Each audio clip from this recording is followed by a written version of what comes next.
Hello, how are you doing? I'm so excited. I can't believe it's been 7 years. It's crazy. Time goes by so fast. And I remember on the 5 year, I wanted to do something, but we were either moving or doing something with the lab. And I wasn't able to do the 5 year, but it's like I turned around and it's 7 years. Oh my God. Oh my gosh, the first uh, co op member ever. Hello, Robin. How are you? Hey, how's it going, y'all? It's good to see you guys. I can't believe it's been 7 years. It's incredible. I don't even have to do an intro. It's just all the members come in. Hey. Hi, Robin. How you doing out there? Out in the Inland Empire. I'm just moving a little cat butt out of the way. She's decided to be right next to me today. Hello, Jordy. Yes, hello. Welcome. So, as I was saying, it's been 7 years, and I can't believe how quickly it went by.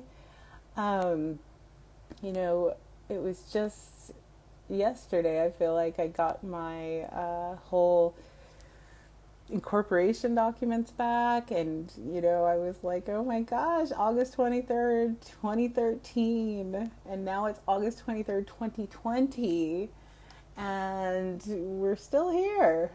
I mean, people have tried to make us into a dispensary multiple times, and I'm like, I don't really want to own a dispensary. I have people that I need to take care of on a national level without THC, without CBD. This is nothing regulated.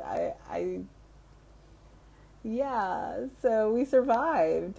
All my stubbornness is paid off. And while we're not doing the stuff we were doing before when we were Prop 215, we're still doing a lot of the same products and actually made them better, because when we started out, Golden Earth was an alcohol. It was a mess. But now we have like solid formulations, we have solid data, we are moving forward. Hopefully, we can publish it and maybe like actually go beyond research. So, I want to first pull up Jordy. How do I do that? Let's see. Let's go live with Jordy, and we're going to get grounded, y'all. Jordy worked at ThePotLab for the longest of anyone. An amazing Carnegie Mellon graduate. Hello, Jordy. Hello. Beautiful day to you. Beautiful day. It couldn't get any better. Yes. So Congratulations. thank you. I feel like it's a birthday of my like baby or something. Yes. We need some cake and some candles. Yum, cake and candles, my favorite. Yes. So Jordy, you are all in the lab with me probably the longest of anyone. Just cranking out oil and making sure everyone's happy and can pay for it and all these Yes. weird issues we had. So you could talk a little bit about that, or you could go right into your grounding. Yeah. Super casual, it's a party, so do what you Yeah. wish. I'll definitely talk about it. I'm so thankful. That I met you. So thankful that we were able to cross paths, definitely, and in a place where healing was a huge part of the work. Mm, Um, it was no coincidence that I met you in an activist space mm, as a healer, as a medic, and as just like, a person who like had a lot of wisdom and information to share, not only from your experience in like academia and in within research, but also on the front lines. So I was really thankful that when you made a call for somebody to help in the lab, like that I was able to answer in that way, especially just with the amount of information that you were able to share, and really felt like I had a mentor and a guide in a way that was very organic and very playful and very healing. And there's like a word, instead of like linear learning, I definitely felt like we were able to build more like circular learning or spiral learning, able to just, flow in that way. So I'm thankful for the PotLab, for continuing my journey and my relationship with homeopathic remedies, as well as, cannabis and research about cannabis, and really learning from the folks, the mothers, the children who benefit from this medicine, especially when, there are still people incarcerated for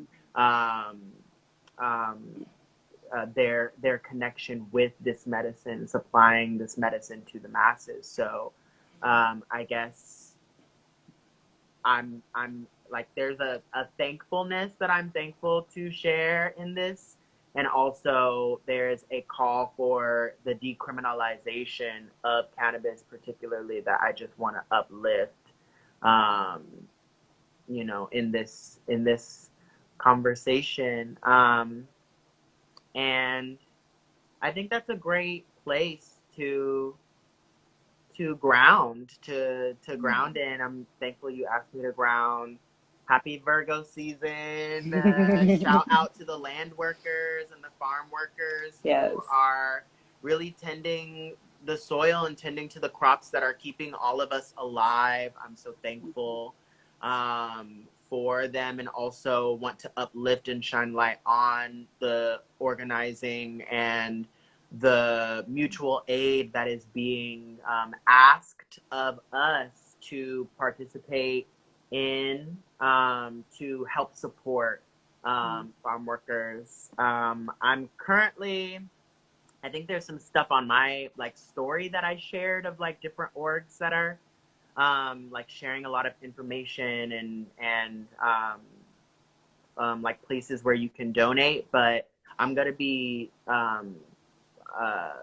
putting something together, like just putting all of the resources in one space in the next week or so. So I'll be able to share that with people, because it's really a lot out here, especially in the places that are really affected by the wildfires, and the heat wave particularly. So just really thinking of the folks who work with the land as well. So yeah, I want to invite a grounding, a moment of presence before we get into, more of the information sharing and more of the Q&A that you have set up for the day, as well as the two other speakers that you have. I'm thankful to ground in that way.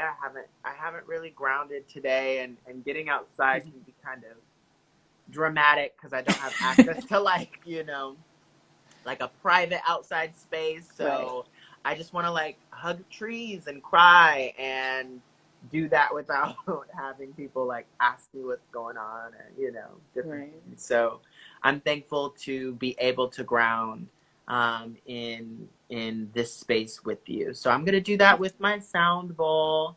Going to guide, so inviting you to just be in a comfortable position wherever you want to be, however your body is calling in this space, and just inviting a couple of deep inhales, taking a deep breath in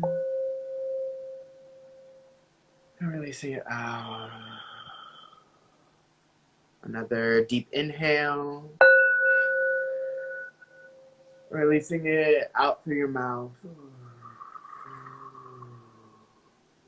Another deep breath in. Releasing it out.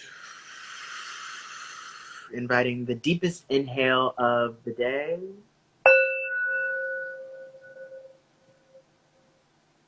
Just sighing it out. Allowing breath to flow in at your own pace. Calling in your own rhythm.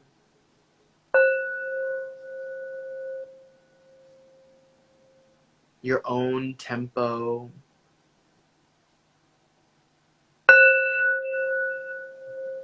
Whatever you need in this moment, however you need to show up to your breath, to your body, I invite that.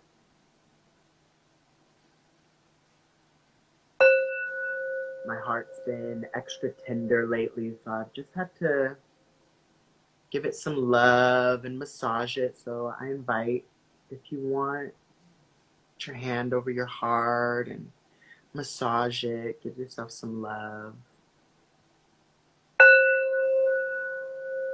And if there's another part of your body that may want some attention with physical touch, I invite that too. Another good place that calls my attention is my hands. I massage my hands a lot.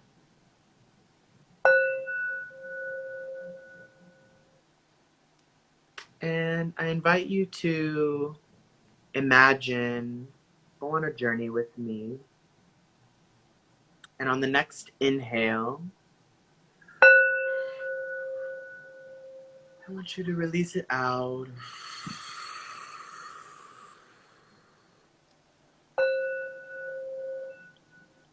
And as you release,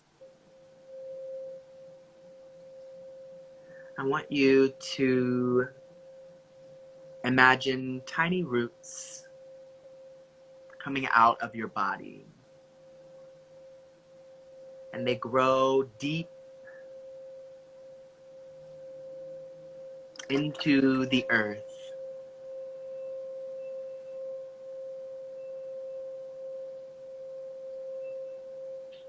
With each inhale and exhale,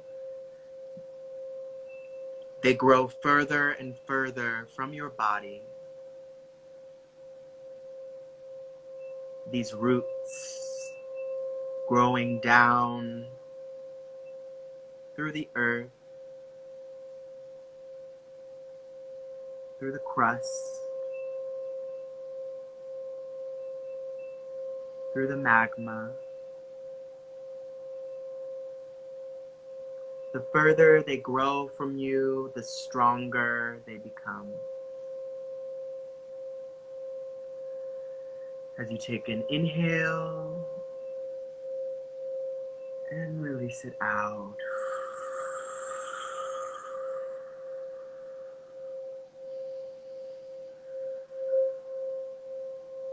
And they grow to the center of the earth until they arrive at the core. Crystalline, iron, core of the earth, the size of a small moon. These roots are able to wind here, like they're able to find a connection here. And in this place of connection with the center of the earth,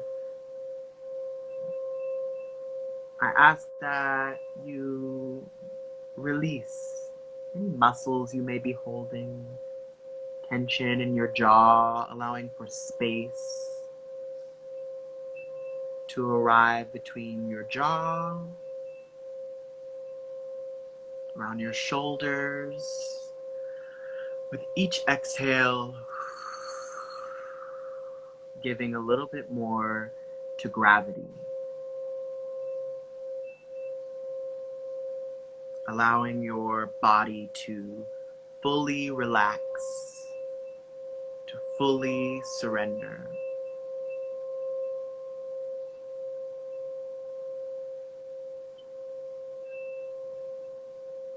And with the next inhale, imagining a light from the center of the earth, light liquid traveling up your roots until it arrives where your body is touching the ground.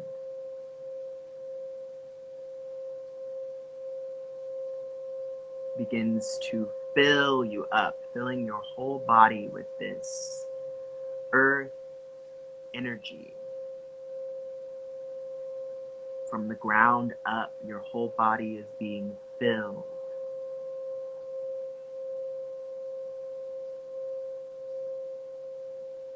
Saturating your bones, your bone structure, your muscles,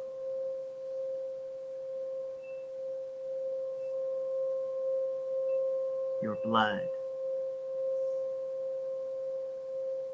traveling up your spine,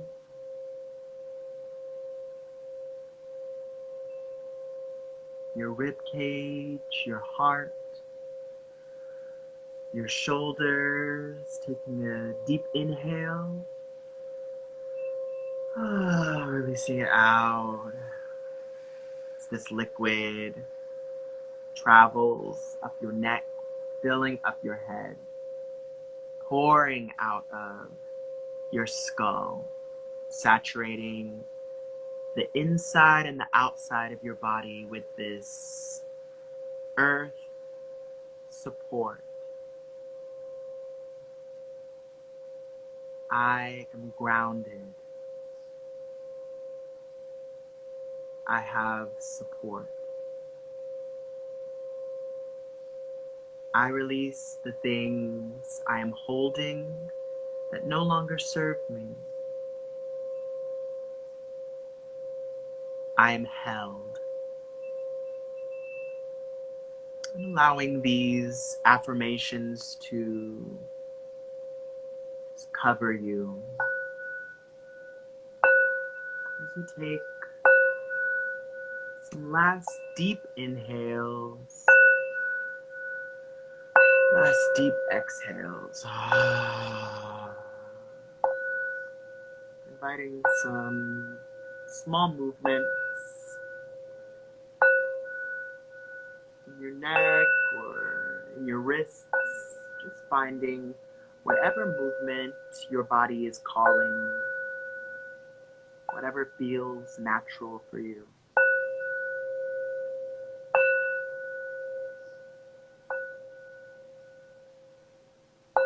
Giving thanks. Giving thanks to your body for showing up, to your heart for beating, allowing you to be here. Giving thanks to the land that you are on. We are on Tongva, Keech, Chumash land. Just honoring the stewards of the land, the humans, the non-humans, honoring the earth with gratitude, saying thank you.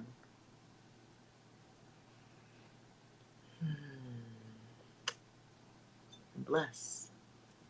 Thank you for going on that little journey with me.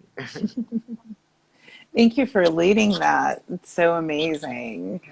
I feel so grounded now. I'm like, what was I going to say? Yes. Thank you, Jordy. That was Yes. amazing meditation, and I look forward to the Q&A. I'm sure so many people have questions about beginning grounding, or what to do, and how you start grounding. Yes. And I'm sure we've all learned just a great deal from even engaging in it, to be thankful, to observe what you've been given every day,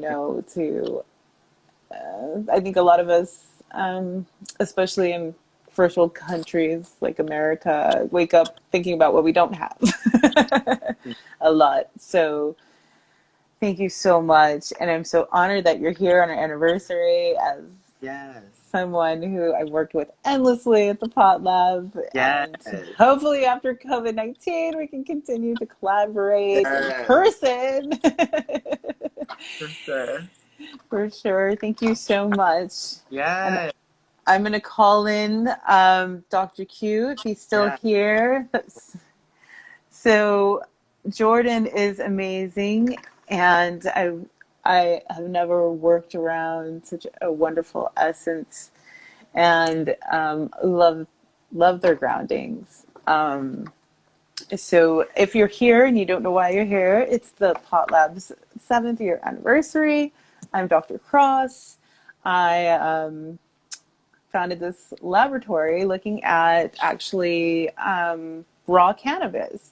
So a lot of people are more familiar with cooked cannabis, THC, they're familiar with CBD, but those are really degradatory molecules of what we study. We study actual raw cannabis in its raw form, which doesn't include THC or CBD, but we study THCA and CBDA.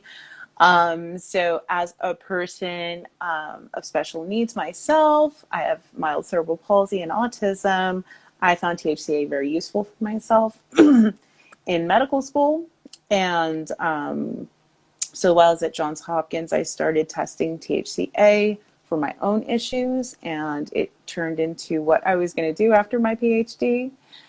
And so that's how this all started. It's been 7 years. It's been an incredible journey. I've got to engage with so many people who became members and actually found this stuff really useful for kids with epilepsy, and more so, we have a large cohort of people with rare genetic disorders, which is super interesting given that most rare genetic disorders don't have any real drugs for them. Getting something from a plant that's non-psychoactive is amazing. So if you ever talk to me about cannabis, I'd always talk to you about it in its natural form, which is raw, versus its degraded form. And so, the cannabis industry may not like that, but that's the facts of the matter. THC is degraded THCA, and when you heat up CBDA, you get CBD. So what we found in a nutshell is that CBDA and THCA work at a rate of 10 times better than other things for the same afflictions.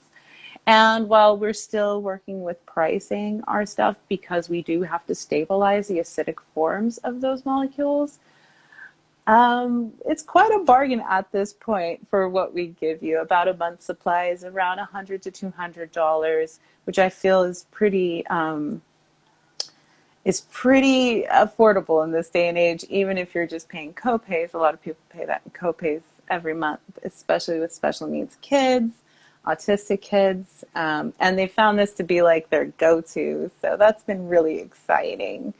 So I want to uplift this list of people today are all Black people. It is Black August. We're all Black, and I always hear that they can't get natural health seminars that are Black people, and I often wonder, are you looking in the right places? So without further ado, I'm done talking about what we do. Please go to our website, www.thepotlab.com, to find out more information. Give us a call, email us, reach out. We love to guide people to better health. And we understand finances and stuff are an issue at this time. We have discounts.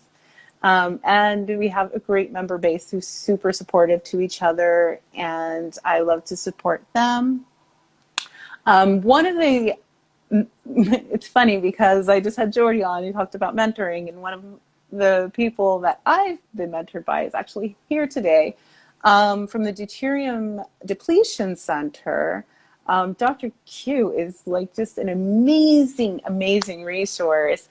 And his work deals with water, which is not something we think about other than hydrate, hydrate, hydrate. So he's got a lot of interesting insight into water and aspects of water people haven't thought about yet. And he's here. I'm going to add him if he will come on. Yes. And he's going to describe what's going on with water. I mean, I find it super interesting that some of the most basic things about our bodies we have no idea about. Hey, Dr. Q. Hey, Brandy, what up? What's up? Yeah, I'm so proud of you. You know that. Thank you. I'm proud of you.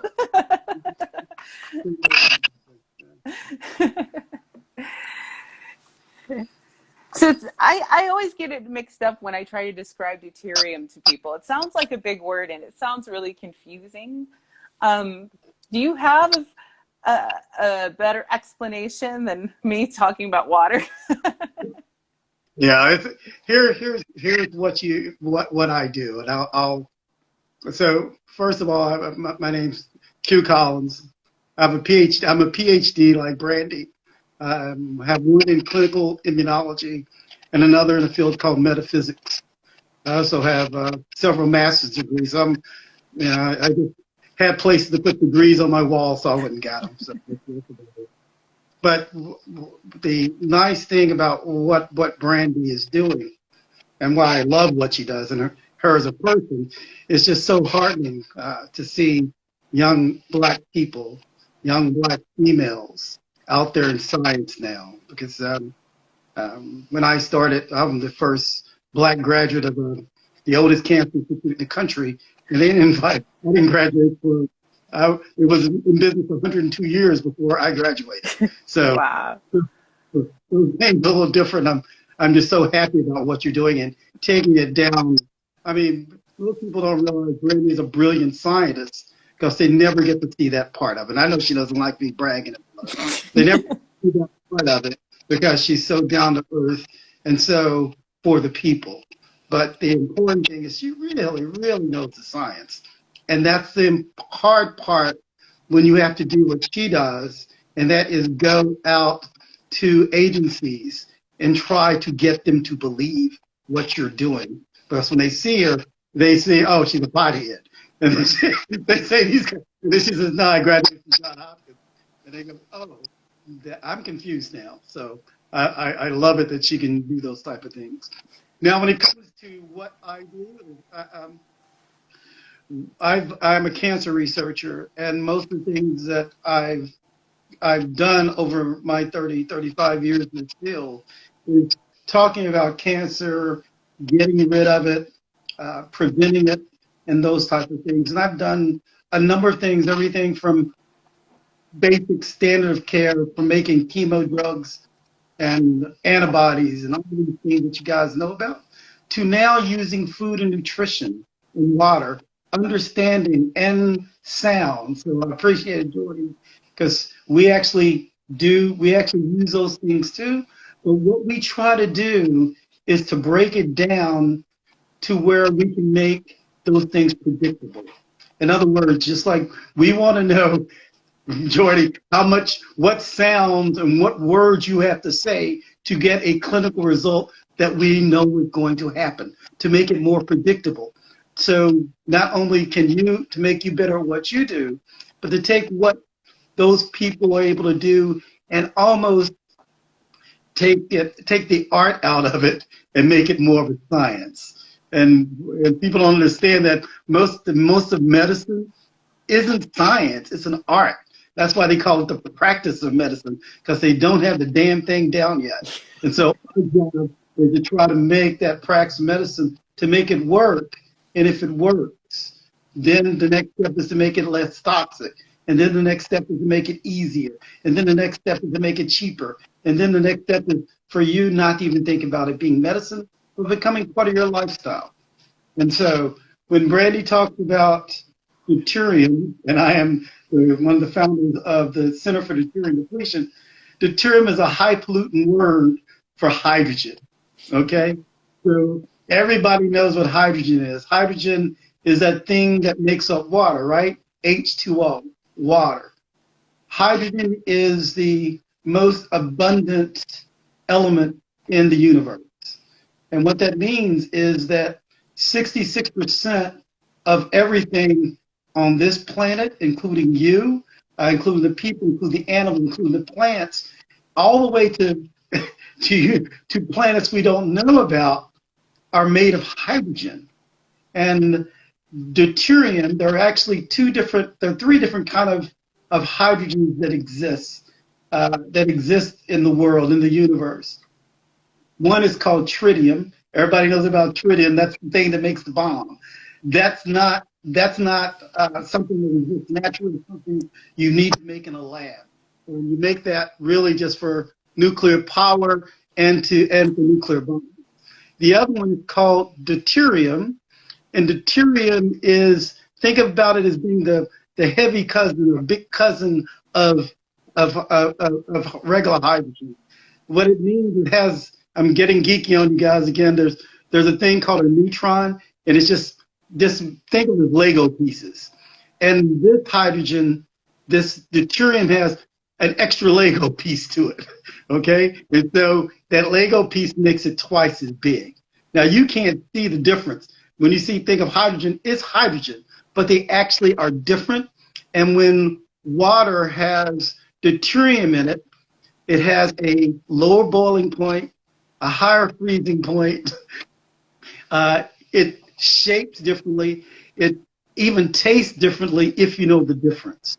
So what we're able to do with this is we're able to find, there have been 4 Nobel Prizes given for this field, the last one in 2018. And what we discovered is the clinical importance of it. It's an old science.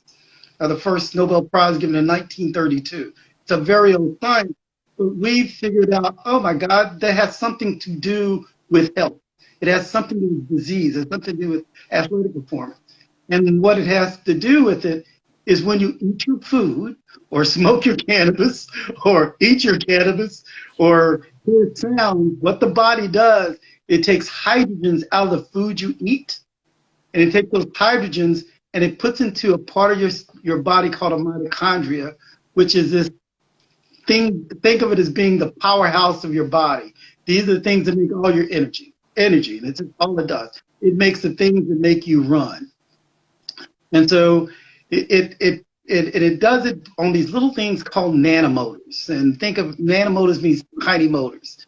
And you guys may be getting bored, but it's a funny part is in your body, you literally have more nanomotors in your body than there are stars in all the universe.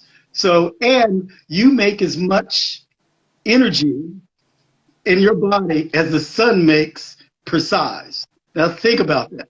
You make more energy than a star. You make more energy than the sun. And it's mind-boggling when you start to think about this.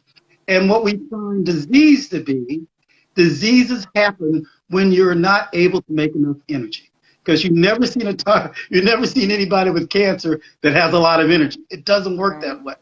So as you lose energy, your body stops working. Certain things you can't think as well, you can't breathe as well. It's just like not being able to pay your electricity bill. You don't pay your electricity bills, the refrigerator doesn't work.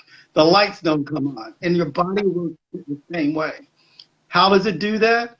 It's because that deuterium, which I said is twice as heavy, when it hits the nanomotor, it breaks it. And when it hits that nanomotor, it breaks it, and you can't make energy. It's really that simple. This is a discovery that we made, which is a huge discovery. And so it's simply, so when you look at different kind of foods, now we can tell you what foods are good for you and what are bad for you. Not because of all the things that we all learned about proteins and fats, and just because what's in them. It's crazy. We can look at what we call the molecular size of these things and look at everything as little particles and say, those are the right particles and these are the wrong particles. So when it comes to water, and we know that we drink a lot of water. The whole idea is that even the water that you drink has certain deuterium levels in it. Right. And yeah, and the thing is that you guys are young, and so you think that everybody's been drinking water, bottled water forever. Hell no. Bottled water's only been around for 30 years. And so we haven't been drinking that much water in our history, and our ancestors, all the way back to cavemen or in Africa, they didn't drink a lot of water because if you went down to the river or the lake, the lion or whatever else would kill you. So what we did was get a lot of water from the food we ate. And watermelon. Yeah, even the meats and the plants, your body takes all that, and believe it or not, it makes water out of the food you eat. So if you eat every 3.5 pounds of food you eat a day, now think about this. This is where things are really start to make you wonder about the things they teach you in school. So when you eat the 3.5 pounds of food you eat a day, if you're a huge football player, you use 5.5 pounds of food. You make 70 pounds of energy. 70 pounds of energy from 3.5 pounds of food, and you make over 30 gallons of water a day in your body. Your body just uses it up and up and up and up, and it uses it over and over and over again. So when you start to put stuff in that's wrong, then that starts to break down your ability to make the water, break down your ability to make energy, and that allows disease to occur. And so it's really just that basic. And so we do things, a lot of different things. We make a lot of products. So we work with Brandy, for instance, and what I love about our products is when she talked about it being raw, the reason that's important is when you cook things, it changes the molecular structure of them, and it gets rid of cannabis, which is one of the oldest medicines on this planet. And for instance, when animals hunt, and they're not able to get prey, they will go they would eat cannabis to rest and to restore. That's the way it worked. So animals even did this. And so now because cannabis is a natural plant, it has a low level of deuterium in it. And that's what makes it so healthy. And so what's so fortuitous of what you do, and when you use raw cannabis, is you're actually introducing a non-processed, healthy food, just think of it as a food, into your system. And when you start to process, it doesn't matter if it's cannabis or not, it's a processed food. And the more you process it, the less healthy it is. And so, it's really easy to figure this stuff out. And what we do is we do thousands and thousands of different things to determine what levels of deuterium are in different foods, in different waters, in the air that you breathe. It's different amounts of deuterium living in LA as living in the top of the mountain. So the reason people are healthier at the top of a mountain is because the deuterium levels are lower. It's not rocket science, so we're able to break all these things down now to really try to benefit everybody, to make them healthier. And if I can get you healthier when you're younger, then hopefully there will be less cancer, and then I win that way, because it's easier to prevent cancer than it is to treat cancer. Absolutely. And I remember when we were California Prop 215, I used to make the raw cannabis oil, and that was really helpful for cancer patients. And for me, I look at omega fatty acids, which are terribly important for humans, and the fact that hemp oil has it in the ratio we need it, already prepared, so to speak. Why do we need to keep processing it? And it's interesting because all these things kind of align in this one aspect of medicine where people were talking about ketogenic diets and oils.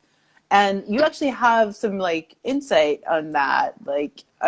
Dr. Q was explaining to me that oils and things, metabolically, the side reaction is water, but it's not just any water, it's deuterium depleted naturally because of the process of metabolizing oils in our body. And so there's like a lot of overlap in these subjects of nutrition because we see epileptic kids on ketogenic diets, and quite a few rare genetic disorders even. Yeah. Yeah. So, and that's good. I'm one of the grandfathers of the ketogenic diet. Brandy's not, he was older than I am, but that's cool, Brandy. I appreciate it.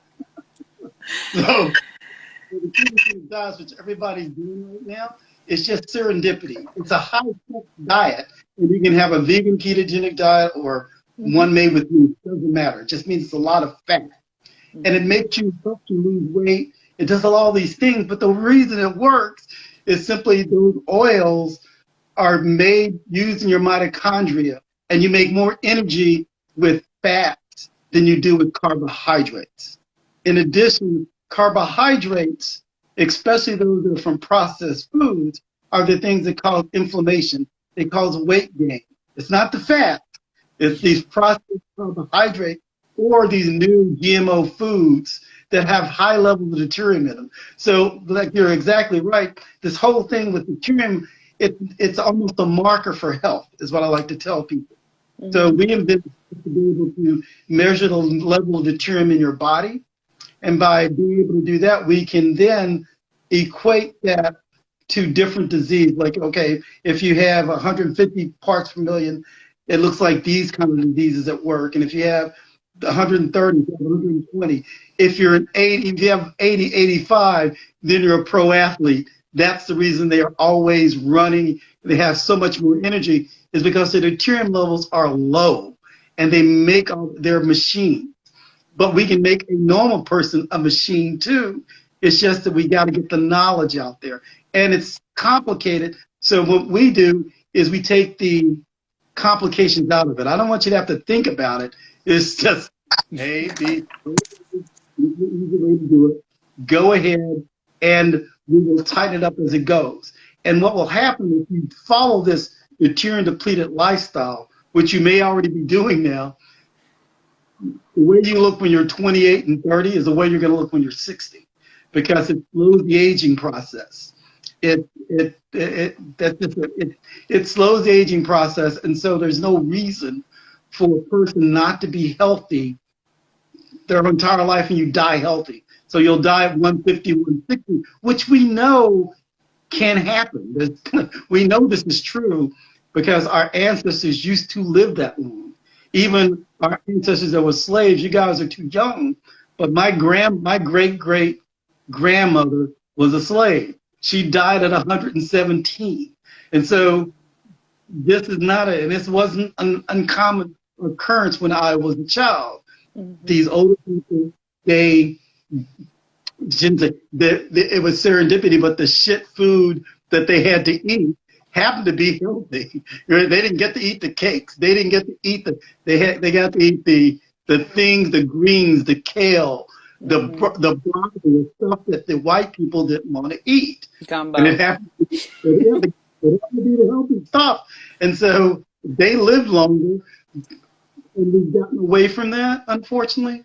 I know Brandy's into growing plants is a great, not only herbalist in different ways. So, but we can get back to those kind of things. But we can now help you understand what those healthy things are that are going to give you the best chance of making you smarter, giving you more energy. And it's so funny you bring up carbohydrates because actually Julie's not able to meet with us. She had an emergency, so I hope she's okay. I was talking to Julie, who was supposed to come on today, about addiction and ketogenic diet and carbohydrates and, how it mimics getting high and dealing with a lot of people in recovery, obviously, who want to use a cannabis product, but they can't use the CBD because it still has a little THC in it and it can be triggering. They often come to us, and mixing that with the ketogenic diet seems to help people a lot, or at least a low carb diet of some sort. But I want to know your thoughts on addiction and deuterium. if you So have yeah, any. Since we have more time. I was wanted to hear from you, nutritionists, but maybe next time we'll get to talk to her. So we've done the original studies done with the ketogenic diet, and both depression, schizophrenia. Yeah, we actually did those studies, which I'm proud to say. When people laughed at us 15 years ago, saying, "Yeah, how's a diet going to help?" But it actually, and the reason it's the same thing. The same thing is that when you lower those deuterium levels, that allows if people think about the way it works in epilepsy and a lot of these cognitive diseases, is you actually have injury in your brain. And just like you have insulin, when you see people with diabetes and you have insulin problem, the carbohydrate resistant problem, you actually get carbohydrate resistance in your brain. And that's what people don't understand. And so your body can't even use all the carbohydrates and the glucose, and your body uses 60% of all the food you eat, the energy you make, your brain uses, right? Your brain will make your arm fall off before your brain doesn't play. So what we were able to do is the same thing and say, okay, what will happen if we give them a ketogenic diet? Now we started working, but we couldn't explain. But we know when we did it for epilepsy, that it worked for epilepsy. Yeah. And then we thought all these things called ketones and all these things you guys read about in the press and blogs. And we're thinking, but now, it's so hilarious. I'm like, nah, all that stuff was artifact. It had nothing to do with ketones. It's just the level of deuterium that's there. So we did a study with Oxford University, Oxford University in England did a study where they just used deuterium-depleted water for people that had anxiety, depression, and schizophrenia. And they just used deuterium-depleted water, and they were able to drink it and cure them just with the water and lowering levels. And then they were able to get off the drugs and handle it. So it's this. We're just right at the precipice of this becoming huge in science. It takes. Brandy will tell you it takes like 5 to 10 years before it really becomes the truth of science. It's just because it has got to get rid of the old things that we used, the way we thought things work, and then we go through the new things and we try it, we test it, we go and go and go. So in about another 10 years, this is going to be old hat. And this is, and the reason I'm saying is this is the truth. This has nothing to do with stuff we make. It's just the way the world works. It's just something called physics and biology. So it's not. This is the worst business to be in because all I'm telling you is how to sleep, how to exercise, everything you already know. You can quantitate it and measure it by using the amount of deuterium that we can deplete from your body. It's amazing. It's just so amazing how little you have to do to change your whole health, lineup. I see a lot of people that are like, oh, well, weed and, diet can't solve everything. And I'm like, but it can solve a lot before you start adding pharmaceutical drugs on top of it all. Like, if you have a mess going on in your body, I noticed at Hopkins, one of the things they would do for allergies was, like, they do these removal diets. So I'm more on that end. Like, when I take an aspirin, yes, I get very tired because I don't take drugs very often for, like, a headache or anything like that. So yeah, like I'm not sure. I think it was my generation that kind of normalized drug taking, even because I know my parents were very old fashioned. I got tea for most things. Scrape on your leg tea, put a tea bag on the bee sting, or tobacco. Like, you just got soaked in salves and like gross, like, leaves and things. There wasn't many drugs given to us even when we were sick because my parents were like, unless you have a really high fever, there's nothing, you should give a kid when they're sick. They were just kind of old fashioned like that. So it doesn't surprise me that I go to the old fashioned way. But also, one of the things we run up against is like our truth is kind of because if we come say that all cannabis plants don't contain THC, how many people do we have to release from jail right now, you know? So as cannabis legalizes, though, we see more of an interest in THCA, CBDA, and that truth of like cannabis not being what people thought it was. Like that guy in college that told you his dog ate his plant and got high was a total lying narcissist. I don't know what to tell you. You know? So yeah, it does take a long time to get mainstreamed. I mean, CBD is still hot, and it's like everyone's going to start looking for the next thing. And so we've always put ourselves on being the next thing. I like to bring, because again, it's what we, since I've been in this for a long time, and you already know this. One of the things that I work with pharmaceutical companies, I want them to understand how this works, because drugs are not going to go away. But if I can make the drugs work better and safer, I'm all for that. And that's the whole thing. So we can now take all these chemo drugs or drugs, antibiotic drugs. We can take these and reformulate them to where they work the way they're supposed to, where they're more natural. And that's really it. They're just trying to recreate the stuff that's already out there. I mean, it's in plants. And that's, I mean, it really is. And now if you can do it better, it's great. That way we don't have to fight the pharmaceutical industry. We ain't got to fight them. They just need to understand what we do is important and copy from them. And that's our whole goal. You know, Right. Well, thank you so much for joining us and explaining all this deuterium, that fancy word, to us. A lot of people were asking me, what is that word? How do you say that? And I'm like, it's deuterium. Heavy hydrogen. That's what we Heavy hydrogen. Like a rapper. It's heavy. There we go. Heavy hydrogen. If anybody wants to find out more, they can go to ddcenters.com, ddcenters.com, or energyforbetteryou.com. And you can find, you know, everything's there. Hit me up with an email or text, and I'll be glad to share the knowledge with you. Excellent. I'm sure we have lots of cancer survivors and people looking into that, so I'm sure they'll be in touch with you. Thank you for so much for celebrating with us today. Proud of you, Brandy. Thank you. Awesome. There's not so many people on here, but I'm just going to kind of give a shout out to everyone that came through. We were going to have a Q&A, but since there's not many people tuning in, you can drop questions in the comments. I'll try to answer them. Again, thanks so much for coming through. We're going to do more of these lives with experts in natural health. We're going to be doing a Harvest Moon live next week. I'll be talking about blooming your plants as well as the effects of the full moon on those of us with autism, epilepsy, and things like ADHD and other full moon kind of dependent things, and how the full moon can affect your body.